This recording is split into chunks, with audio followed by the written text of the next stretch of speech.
اهدنا الصراط المستقيم.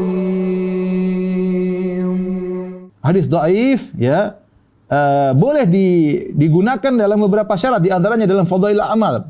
Banyak ulama mengatakan boleh hadis dhaif dalam fadhail amal. Boleh dengan syarat bahwasanya tidak boleh meyakini itu adalah perkataan Nabi sallallahu alaihi wasallam. Sebagian penjelasan Ibnu Hajar rahimahullah taala. Tidak boleh meyakini perkataan Nabi sallallahu alaihi wasallam. Yang kedua, amalnya sudah ada. Ya, misalnya salat duha, amalnya sudah ada di sahih. Kemudian datang dari hadis dhaif menjelaskan tentang keutamaan salat duha. Misalnya salat di masjid, banyak hadisnya tentang keutamaan salat di masjid. Kemudian datang hadis dhaif tentang keutamaan salat di masjid. Maka ini boleh disampaikan dengan syarat tadi tidak boleh meyakini dari Nabi sallallahu alaihi wasallam. Kemudian hadisnya tidak boleh dhaif jiddan, tidak boleh sangat dhaif tapi kedhaifannya lemah. Kemudian sudah ada amal yang sudah ada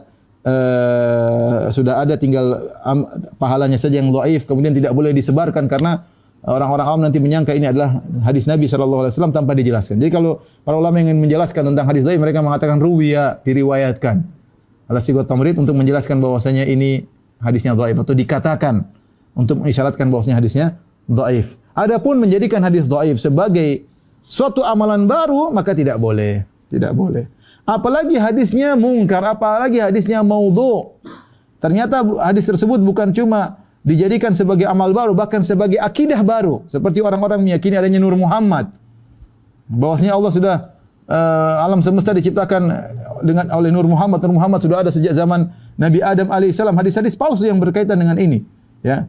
Laulaka ma khalaqtul aflaq. Ya Muhammad, kalau bukan karena engkau aku tidak ciptakan langit dan bumi. Hadis palsu. Untuk menimbulkan suatu akidah, ini tidak boleh. Ya. Ini tidak boleh dibenarkan. Apalagi untuk dijadikan akidah. Jadi saya perlu sampaikan bahwasanya tidak boleh kita menjadikan hadis dhaif apalagi hadis palsu untuk dijadikan sebagai sumber pendalilan, argumentasi. Tadi hadis dhaif boleh diamalkan, tadi saya katakan syaratnya fadil amal.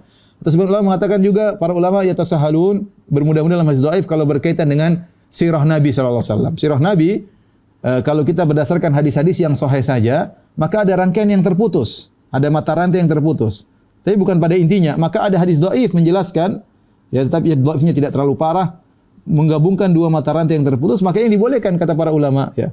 Dalam masalah sirah misalnya. Ya intinya adapun untuk menimbulkan satu hukum baru, ya atau apalagi keyakinan baru, maka ini tidak diperbolehkan, apalagi hadisnya hadis palsu, ya.